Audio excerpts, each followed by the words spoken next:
memilih tempat yang suci. Nah, ini juga penting, memilih tempat yang suci. Nah, tempat yang suci itu ya ada di masjid.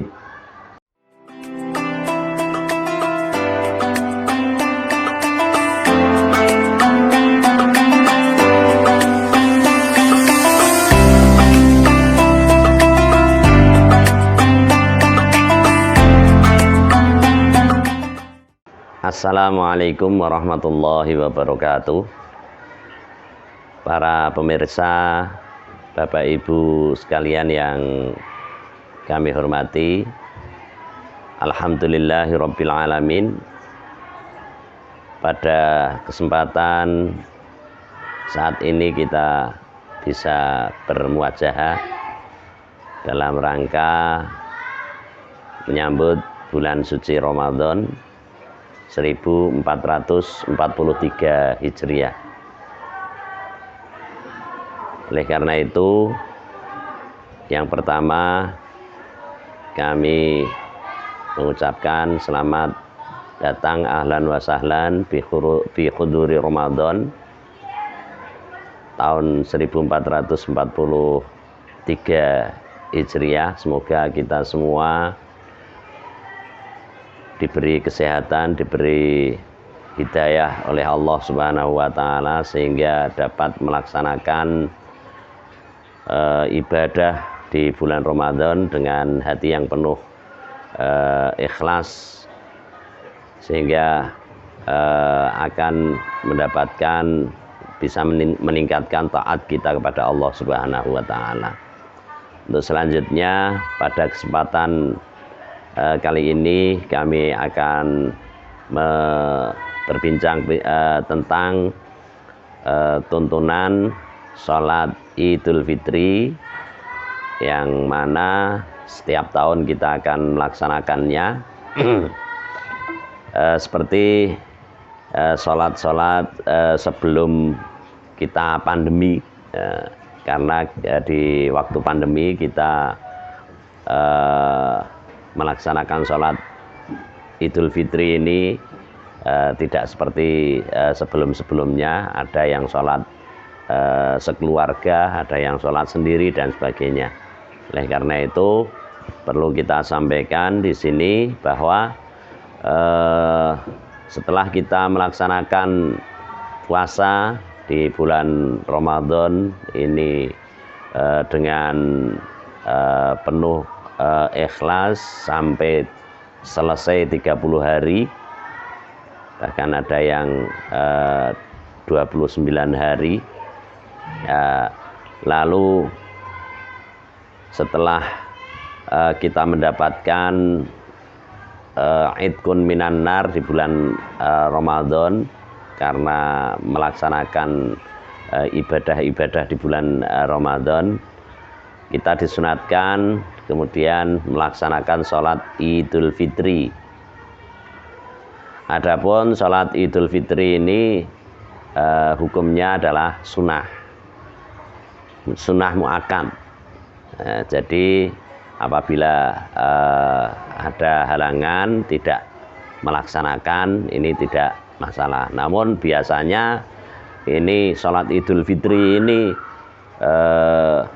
sholat yang dipentingkan.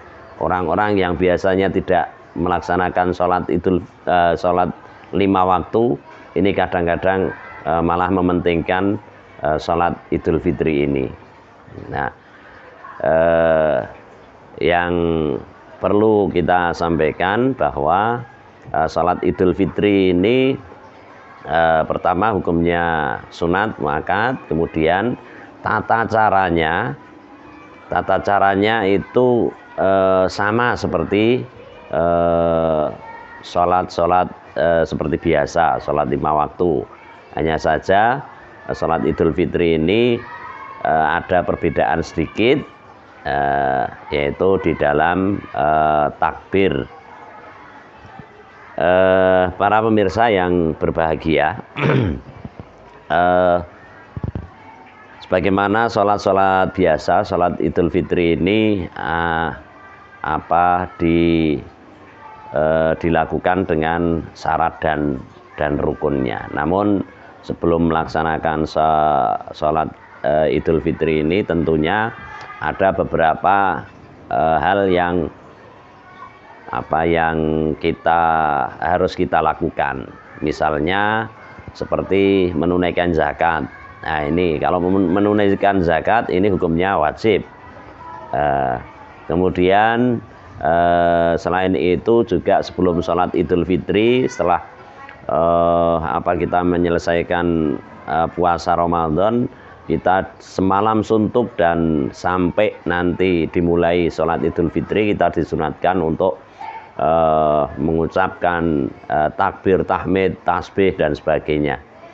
Nah, ini kesunatannya. Kemudian waktu kita melaksanakan sholat Idul Fitri itu mulai terbitnya matahari sampai sebelum zuhur, sebelum masuk waktu zuhur, sehingga sama dengan kita melaksanakan sholat duha. Ya. Lalu untuk melaksanakan sholat Idul Fitri ini tentunya ada rukun-rukunnya. Kalau rukun-rukunnya ini sama dengan sholat-sholat biasa, tidak perlu kami sampaikan secara terperinci. Hanya saja tentang rukun niatnya. Rukun niat sholat Idul Fitri. Niat sholat Idul Fitri itu bagaimana? Caranya bagaimana? Kalau sholat 5 waktu, maghrib, subuh, asar, isya, itu yang sudah biasa kita lakukan. Niatnya ini usolli fardhol, ya, umpamanya sholat maghrib, usolli fardhol maghribi salasa rakaatin mustaqbilal qiblati adaan ma'muman lillahi ta'ala. Kalau sholat Idul Fitri ini bukan fardhol karena memang hukumnya sunnah, maka niat sholat Idul Fitri ini sebetulnya niat itu berada di dalam hati, namun kita sunat melafadzkan untuk menguatkan hati. Sunat melafadzkan untuk menguatkan hati agar hati ini mantap di dalam niat. Karena apa? Yang paling penting itu adalah niat. Karena niatul mukmin khairun min amalihi. Niatnya seorang mukmin itu lebih baik daripada amalnya. Maka dan niat ini adalah akan menentukan. Jadi niat ini merupakan sesuatu yang paling penting di dalam beribadah, karena semua amal ibadah kita itu tergantung kepada niat. Kalau niatnya tidak benar, ya ibadahnya tidak akan benar. Maka ini karena pentingnya niat, ini perlu kalian semua, kita semua mengetahui bagaimana caranya niat di masing-masing ibadah. Untuk niat sholat Idul Fitri ini hampir sama dengan niat sholat biasa, hanya saja niat sholat Idul Fitri, karena Idul Fitri ini hukumnya sunat, adalah usolli sunnatan li'idil fitri raq'ataini mustaqbilal qiblati adaan ma'muman lillahi ta'ala. Jadi ada istilah sunnatan karena hukumnya sunnah. Intinya bahwa ketika kita melaksanakan sholat Idul Fitri ini, kita hati kita niat untuk melaksanakan sholat Idul Fitri yang hukumnya sunat dengan menghadap kiblat karena Allah Ta'ala, 2 rakaat karena Allah Ta'ala. Ini intinya. Nah, nanti setelah itu kemudian di dalam sholat itu juga ada bacaan-bacaan yang merupakan rukun, ada bacaan-bacaan yang merupakan kesunatan. Artinya boleh dibaca, boleh tidak. Nah, tentunya yang pertama kita membaca takbiratul ihram seperti biasa, Allahu Akbar. Nah, setelah itu ada kesunatan-kesunatan, yaitu membaca takbir. Ketika membaca takbir ini yang satu kali takbiratul ihram itu hukumnya wajib. Kemudian yang selain itu, nah ini kan jumlahnya ada 7 kali takbirnya. Nah, ini selain yang satu tadi hukumnya sunat. Hingga Allahu Akbar terusnya dan seterusnya itu hukumnya sunat. Kemudian membaca Fatihah, jelas membaca Fatihah ini seperti sholat-sholat biasanya, ini merupakan rukunnya sholat sehingga wajib dibaca. Kemudian sebelum itu ada kesunatan, yaitu membaca doa tawajuh, inni wajjahtu wajhiya lilladzi fataras samawati wal arda dan seterusnya. Ini juga hukumnya sunat. Setelah membaca Fatihah yang merupakan rukun sholat, nanti kita rukuk seperti membaca surat. Membaca surat itu juga hukumnya sunat. Nah, kalaupun tidak dibaca juga tidak apa-apa. Nah, surat yang dibaca di dalam sholat Idul Fitri ini yang utama itu adalah surat Sabbihisma rabbikal a'la. Sabbihisma rabbikal a'la. Ini. Kemudian nanti setelah itu melakukan rukuk. Nah, rukuk seperti biasa, kemudian iktidal, kemudian sujud dan seterusnya seperti sholat biasa. Nah, nanti ketika bangun dari sujud, berdiri lagi, takbir berdiri, kemudian ditambah takbir selain berdiri ini 5 kali. Jadi takbirnya 5 kali. Kemudian dilanjutkan membaca Fatihah lagi, kemudian membaca surat, kemudian rukuk dan seterusnya sampai sampai selesai salam. Ini seperti biasa. Jadi perbedaannya hanya di takbir. Ini antara salat keseharian dan salat Idul Fitri ini. Nah, ini kadang-kadang kita tidak tahu kalau umpamanya kita melaksanakan sendiri, kalau di masjid jamaah asal ikut imam sudah beres. Tapi ketika seperti tahun-tahun kemarin waktu pandemi kita sholat sendiri, tidak bisa melaksanakan ini. Kalau tidak diketahui secara detail, kita tidak akan bisa melaksanakan ataupun bingung nggak mau melaksanakan ini.